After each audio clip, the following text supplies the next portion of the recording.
Então, eu fui convidado aqui para falar para vocês sobre a gestão de pessoas e no que envolve a legislação sobre os corretores de imóveis. Se a gente for pensar na gestão de pessoas tradicional, eu cito aí o Chiavenato e faço algumas adaptações, o que envolvem os macroprocessos de recursos humanos que a gente trabalha. Então, processo de recrutamento e seleção, plano de cargos e salários, avaliação de desempenho, remuneração, programas de incentivo, qualidade de vida no trabalho, relações sindicais, treinamento e desenvolvimento, motivação, pesquisa de clima e até o banco de dados, RPs e indicadores que a gente trabalha. Quando a gente se depara com a legislação dos corretores e toda essa condição e situação específica, a gente foge muito do que a gestão de pessoas tradicional prevê, do que é previsto na psicologia industrial, psicologia organizacional e do trabalho. Então, para mim, o que representa, não só o ser humano, mas também essa legislação, eu trago aí essa imagem do iceberg para uma reflexão. Então, a gente aqui vê uma pequena parte de um universo de possibilidades que a gente tem para trabalhar. Como o Dr. Cláudio falou na palestra dele, a gente precisa de um pensamento diferente, um pensamento moderno, uma gestão diferenciada dessas pessoas, para que a gente consiga alcançar os objetivos que as pessoas têm e as metas que as empresas têm. Certo? A gente precisa encontrar um equilíbrio entre esses dois objetivos tão distintos, mas que precisam caminhar juntos.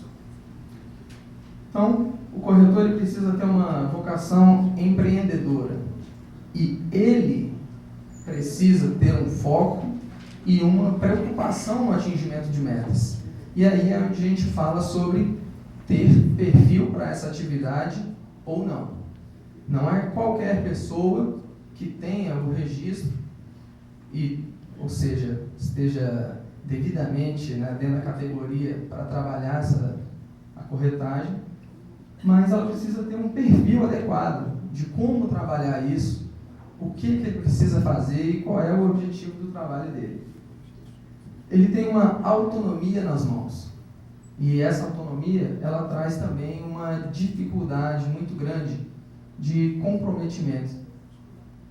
Qualquer profissional hoje que não for comprometido com as suas atividades, acredito a maioria dos empresários aqui vão concordar, ele não serve para trabalhar junto ou na minha empresa, certo? Ou ele ser um seletista dentro da minha empresa, ou ele ser um associado à minha empresa.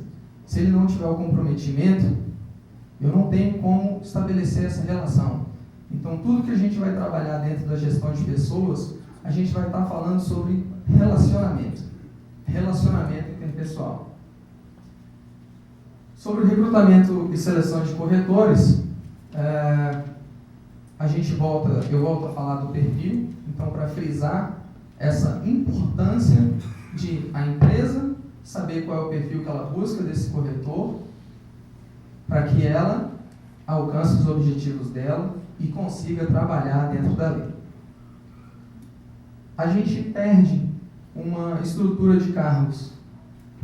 Dentro da legislação, é previsto que não há uma hierarquia. Se ele tem autonomia, ele não responde a outra pessoa. Mas, como é que a gente vai trabalhar essa estrutura? Quem é essa pessoa aqui dentro? Quem é esse associado? Como diferenciar ele? Como trabalhar com ele e oferecer perspectivas? Treinamento e desenvolvimento. Quando uma pessoa entra numa empresa, a gente faz um programa chamado Programa de Integração e Ambientação. Da mesma forma, esse associado precisa ter uma integração. Ele precisa entender o funcionamento da organização. Ele precisa estar inserido nessa cultura, ele precisa conhecer as formas, como que ele vai trabalhar lá dentro. Ok? Então, essa pessoa precisa ser treinada e desenvolvida para que ela consiga alcançar os objetivos novamente. E a motivação? Quem estudou administração, psicologia, pedagogia e vários cursos, já ouviu falar dessa pirâmide de Maslow. Então, dentro disso, a gente vê o que é importante para as pessoas e para a motivação das pessoas. Vale uma reflexão das empresas, das incorporadoras e dos próprios corretores associados sobre quais são as suas aspirações, o que te motiva a trabalhar nessa empresa, por que escolheu a empresa A ou B para representar. E as empresas, por outro lado, elas também precisam desenvolver formas de motivar essas pessoas e trazer essas pessoas para o seu lado, para realmente estabelecer uma parceria. Se eu não estou motivado, se eu não estou satisfeito em estar onde eu estou, eu vou buscar outros caminhos. E é importante a gente trazer e pensar na retenção também dessas pessoas. Um bom corretor saindo da minha empresa e indo para outra, eu estou perdendo uma pessoa que era importante para o meu objetivo estratégico.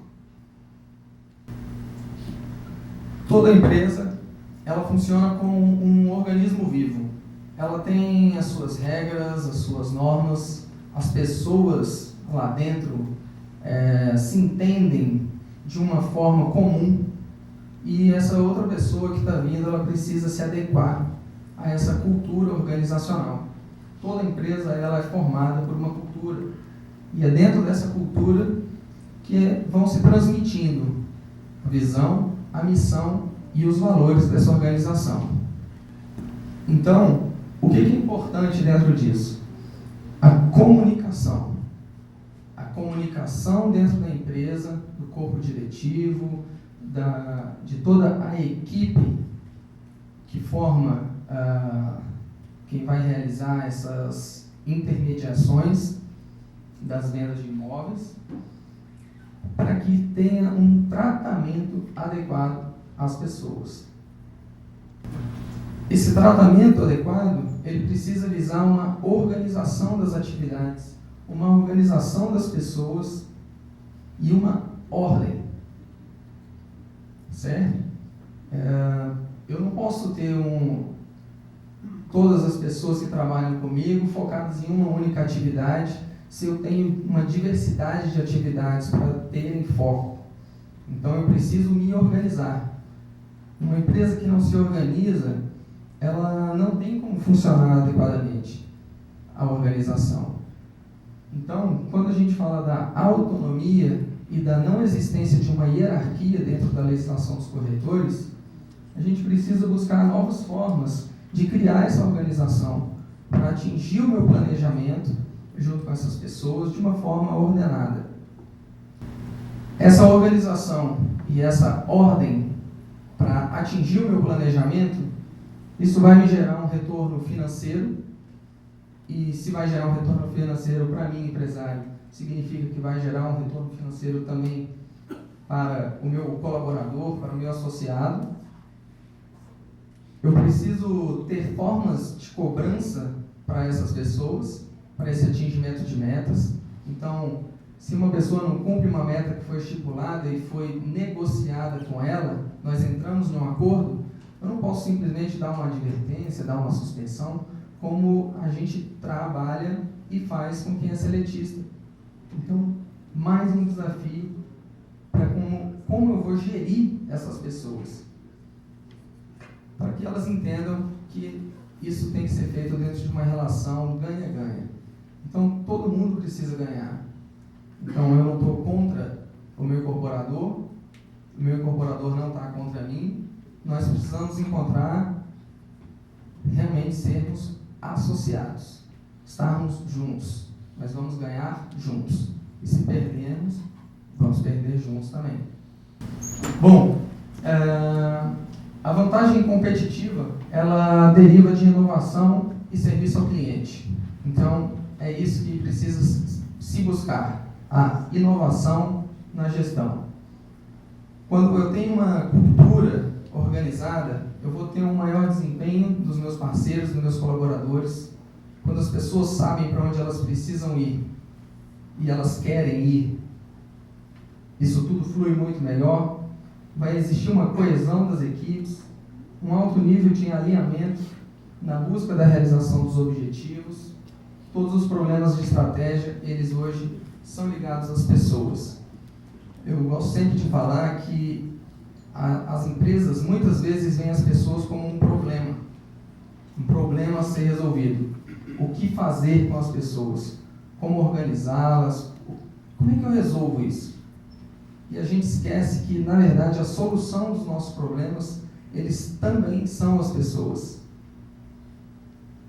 A cultura, ela é um resultado da interação dessas pessoas e não isoladamente de um indivíduo.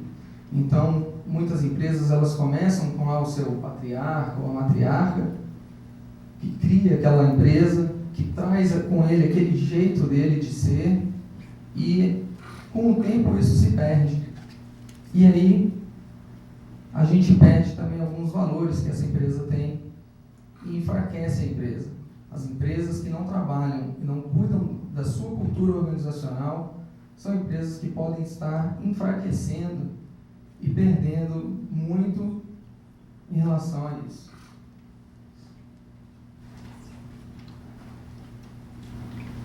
Essa é a lei que vocês, acredito, todos aí já conhecem. E aí, para finalizar, eu vou falar um pouco sobre, então, essa profissão de corretor de imóveis dentro dessa nova perspectiva. Ele é um associado que precisa ter uma ação empreendedora, ele precisa ter compromisso, ser proativo, ter foco em resultados e metas, ele tem responsabilidades comuns, ele participa em eventos promocionais e treinamentos, então ele precisa participar disso. Os plantões que existem, eles são voltados para a captação dos clientes, então, em respeito a uma melhor organização dessas atividades de intermediação, mas previamente e mediante uma combinação. Eles não são e não podem ser obrigados, mas desde que isso esteja combinado, isso é legítimo. Uma relação moderna, de alto nível, não tem espaço para autoritarismo e também não tem espaço para mediocridade ou acomodação das pessoas nas suas funções. Uma reciprocidade entre os donos de imobiliárias e os corretores associados. E essa recente regulamentação, então, ela não retira a possibilidade de um modelo seletista de relacionamento, tá? Dentro dos tradicionais conceitos que a gente tem de subordinação, habitualidade, onerosidade e pessoalidade. Mas eu imagino, tá? Então, falando como uma pessoa que cuida de gestão de pessoas e não uma pessoa de dentro do ramo imobiliário, que esse modelo seletista não é um modelo ideal, adequado e mais interessante para ambas as partes. Por isso, todos os desafios que a gente precisa repensar como fazer e como gerir todas essas pessoas. Então é isso. Muito obrigado. Agradeço a Abrame, o Cresce, Secov, Sampaio Pinto Advogados, a Parcial Contabilidade e aos presentes também.